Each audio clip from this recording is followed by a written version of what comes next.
Hey guys, it's Rebecca Oberstadt. In today's video, I'm actually doing a surprise, but for whatever reason, the mic was unplugged on my camera, so I have sped everything up ×2, and I will just be doing a voiceover for this video instead.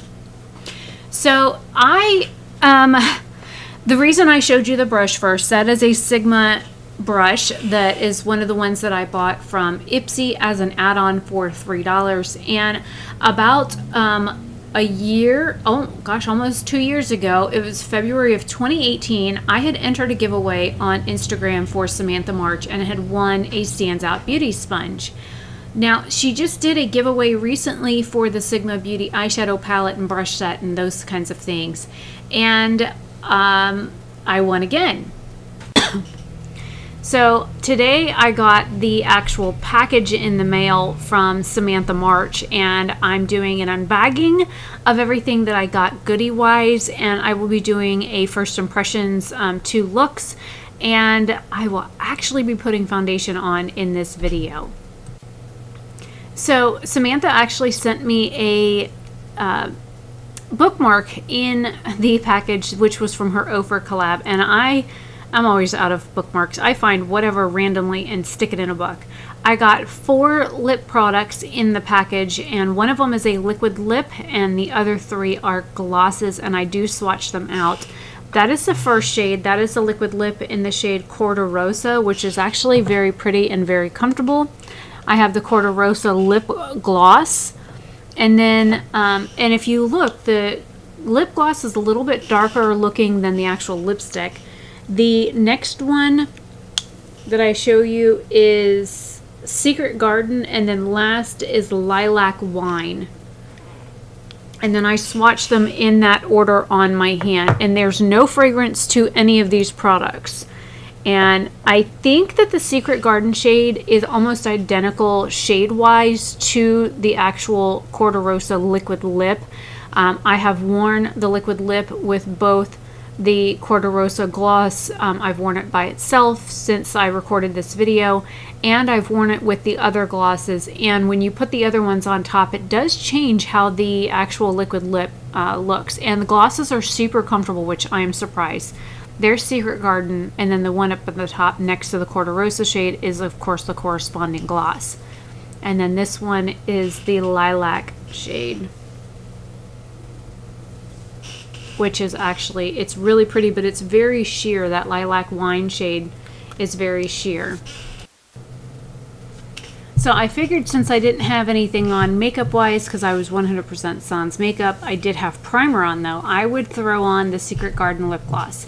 Next in the package was actually the Sigma brush kit, and I've chopped this up quite a bit to cut out on like opening the brushes and that kind of stuff. This is the 5 rose gold brush set. It's the iconic brush set from Sigma. It comes with a beautiful rose gold faux leather feeling makeup bag, and it has a really pretty rose detail on it. The brushes included are an F80, which is a flat kabuki, an F37 spotlight duster, an F03 high cheekbone highlighter brush, an E38 diffused crease brush, and an E54 medium sweeper. And funny enough, inside the palette they have a dual-ended brush that has an E38 and an E54 on it. And then I already owned, there's the palette, I already owned an E25, so you know, that was the original brush that I got. So there are the 2 brushes that I got in the 5-piece brush set, but the palette actually has those same brushes on the dual-ended brush. And the packaging on this is beautiful. It's like a warm rose color with gold detailing, and that plastic sheet that came inside there is super, super thick. Now I cut the end of that off. What I'm going to do is I went in and I'm doing an eye look now. I'm using the shade Veranda as my first color on this eye, and of course I didn't put any makeup or anything on yet. What I'm going to end up doing is using the actual brushes, and I do put foundation on in this video, and I'm, you know, basically talking you through how I do this step. The next shade that I end up going into is the Corda Rosa shade, which has this beautiful like rose detailing in it. And then I'm adding on a little bit of Shakespeare on this eye. This is to deepen up the outer edge and the outer crease. It's a really pretty berry shade, more like a darker berry shade. And I'm using my color switch in between the colors because I'm using the same brush. Now I'm going to go into Campfire and do that on one part of my lid, and then Belle of the Ball on the other. Working with the mattes, I noticed that Veranda and Corte Rosa, I didn't have a whole lot of like kickback in the pan. They, when you put your brush in the palette, you didn't pick up a whole lot of product. I noticed with Shakespeare, I got a little bit more pickup with it. As far as the Campfire shade, I didn't get a whole lot of pigment that picked up with it. And then when I went to put on the Belle of the Ball shade, which I'm using right now, it was very glittery. It's a very sheer, glittery, like champagne-y color. And look, I'm wearing it everywhere. I ended up with it all over my face. It was all over my nose. It was all over my upper lip. And so thank God I don't hate glitter. Now for the other eye, I went in with the peachier shades in this palette. I used the apricot shade, and when I first dipped into that, I was like, holy crap. You can actually see me say, holy crap.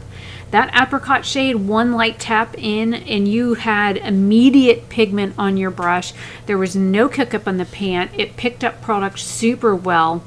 And then I went into the hybrid shade, which is on the bottom row, the second shade. It's a little bit more coral than peach, but the apricot shade is pretty spot on for apricot.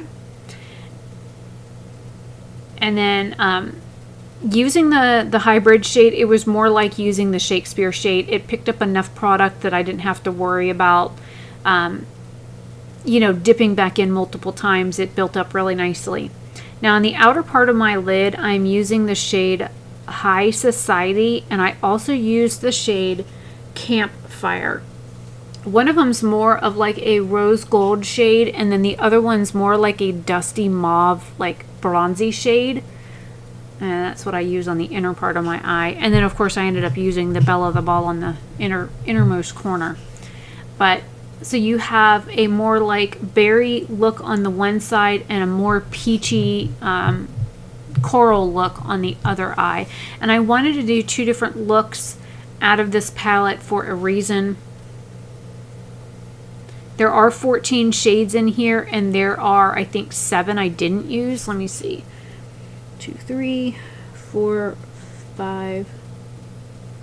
No, there's 5 shades I didn't use out here. So I used 9 different shades for this look.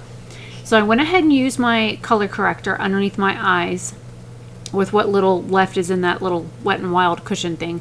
And then the foundation, I didn't talk about what brand it was because it's a brand I don't support, but I do have like a sample of their foundation. So what I figured I would do is I would test out the F80. As you guys know, I don't wear foundation. I don't like wearing foundation. I don't like the feel of foundation.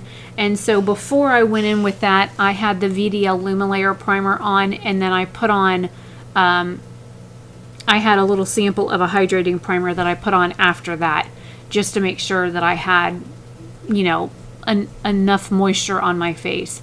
Now this shade looks light because right now I actually have a little bit of sun on my face. But if you look, it does match my neck.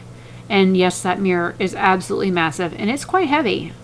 So yeah, the foundation went on super fast with the brush. I don't like using brushes on my skin because 1, they irritate my skin, and 2, they seem to pick up every freaking baby hair I have on my face, hands down, period, no questions asked.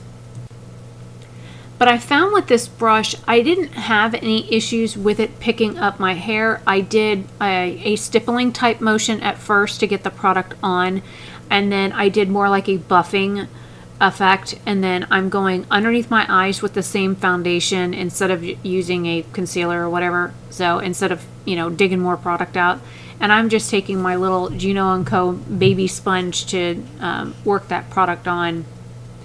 And now I'm going in to, what am I using? I can't see it yet. Oh, I do use a little bit of Shape Tape. I've been sneezing a lot more lately. I actually had to stop recording for a second so I could sneeze while I'm doing this voiceover, so yay. But I did use, that is light sand that I'm using right there on me under eyes. And I'm like, okay, is it tacky? You see me touch my face. I was checking to see if it was tacky, and now I'm using that brush that it said something about Spotlight Duster, the F38. So I used the F80 first, and now I'm using the F37. I had to look at the box, even though I have the brushes sitting right here next to me. And I ended up, mainly focusing that powder all over my under eyes, and then whatever was left on my face, I just kind of dusted it everywhere else. Now I'm going into my Space Case highlighter, and I noticed that it was not very... That's a very dull highlighter. To be honest, it's a very wearable highlighter. It's an everyday highlighter for like normal people. And I am using the F03 to apply this, but it's a very light highlighter. It does not show up very well. And then I'm going in with my Luxie brush and the Pixie blush that I currently have. The Luxie brush and Pixie blush. Yeah. Say that 3 times fast. And then I spray my, I'm using my Essence bronzer and my Luxie, I think that's a 1010 Pro contour brush. That bronzer's a little bit warm for me, but it works. I end up spraying my face here in a minute with the Wet n Wild, that rose one.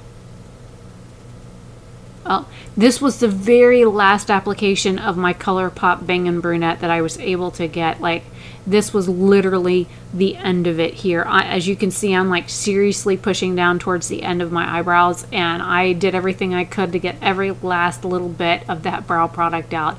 It is hands down my favorite brow pencil. And now that it's gone, I'm sad, but I do have more brow pencils to go through, and then I will rebuy it. And there's the e.l.f. spray. Now here's a standout sponge. That's a sponge that I won from Samantha March in February of 2018. And I really enjoy this microfiber, well, it's not microfiber, it's memory foam. It presses powder into the face, and then there's the highlight. You can actually see it now. It presses the powder into the face so that it doesn't look dry, it doesn't look cakey, it like settles the powder down a little bit. And now I'm using my Cella Clear Brow Gel. And then and I had a couple little hairs on top that were like driving me nuts and tickling my forehead. So I just used the brow gel to get them off my face and stick them to my hair. So now we're going back in for the under eyes, and I'm mixing the Corta Rosa shade with the first shade that I used, and that's what I did when I first put it on. I used the Veranda shade first, and it didn't look like it was doing anything on my eyes, so then I mixed it with Corta Rosa, and I could get a little bit of pigment. And I'm using my finger in that Belle of the Ball shade. I think that shade would really work best with a flat synthetic brush, which at the very end of this, where I cut it off, I do talk about using that with a synthetic flat brush. That anything other than that, or a wet brush or your finger, you're gonna have issues with that shade and a lot of fallout. Out of the shimmers that I have used out of this palette, which is Belle of the Ball, Campfire, Dark Night, and High Society, the other 3 are really pretty light metallic shades. They're like sheer metallic. So you can build them up to make them more opaque, but I would recommend using your finger if you want them to be really, really metallic. That is actually a BH Cosmetics Shimmer Pearl Power Pencil that I'm using in my waterline. It's like a pinky shimmery light shade. And then I go in with my Essence mascara here in a second. Thankfully I didn't sneeze doing that. The Sunsprite shade I have not used yet, but it looks very similar to the texture of Belle of the Ball, so I expect that one to be a wet brush only or finger only type application. You're going to need something in order to make that not only stick to your lid, but not fall all over your face. So I noticed that the Belle of the Ball shade was very crumbly, and the way that Sunsprite looks like it's going to be the same. And then I'm just finishing up the eye look here. And here is the finished 2 looks up close. What do you guys think? Do you like these 2 looks? Would you wear these? I mean, these are very wearable, work appropriate every day. And I just realized I have fallout on my nose, on the inside of my nose. I didn't even see that. And then I'm taking the gloss off. I do go in with the Corte Rosa liquid lip. And then I put the lip gloss over it that corresponds with it, and then I filmed my favorites video right after this. So, and I'm wearing a new dress that I got off of Depop. I think it's beautiful. I think it said Forever 21 on the actual tag. Now, the lip applicator brush on this is like a doe foot applicator, whereas the lip glosses are actually a brush. So you get like a brush tip on the lip glosses versus the doe foot that you get from the actual liquid lip. And of course I colored outside the lines, so yay for me. But I think first impressions of this palette, it is beautiful. I am so happy that I won it. I'm glad that I got the brushes as well. The makeup bag is big enough to fit the brushes, the palette, as well as like all 4 of the lip products. And there's still room left for you to toss in your blush, your bronzer, your highlight, your mascara, and a couple of other things, and then still close it and not make the bag look like it's overburdened. So I like that about the makeup bag, and it does feel like real leather. And I know some people don't know this, but Sigma is 100% cruelty-free and vegan. All of their brushes are all vegan brushes. They're all synthetic, and they are super, super soft. I used the F80 to do the foundation, and then I washed it the same day. It dried within hours. It washed up really nicely. I didn't have any staining with it for the foundation, which, you know, with as light as I am, I wouldn't expect that at all anyways. But there's something about these brushes where you can wash them and wash them and wash them, and they do amazingly. So I'm going to go ahead and end this here. This is a beautiful palette. You get some berry tones and some warmer like peachy coral colors, and then you have some variety of the metallics. I will be doing multiple looks, one palette with this here shortly. I have an entire stack to get through of my other, you know, palettes that I need to do multiple looks on. And then if you have any suggestions on what you would like me to do a swatch comparison of out of the palettes that I have, let me know if you think that this would be comparable to another palette I currently own. I will leave the blog link down below that has a list of every palette I currently own in my collection. So I will see you guys in another video very soon. Sorry that the audio of this video didn't record for whatever reason, that I had to do an entire video voiceover. But, you know, it is what it is. I was super excited to get this package from Samantha March. I am very thankful to her and Sigma Beauty for the giveaway that they did and the opportunity to try these out on my channel. I will leave all the products linked down below that you saw me swatch and use today, as well as everything minus the foundation. I will not link that. I won't even tell you what it was. So hopefully you guys enjoyed, and I will see you in another video soon. Bye.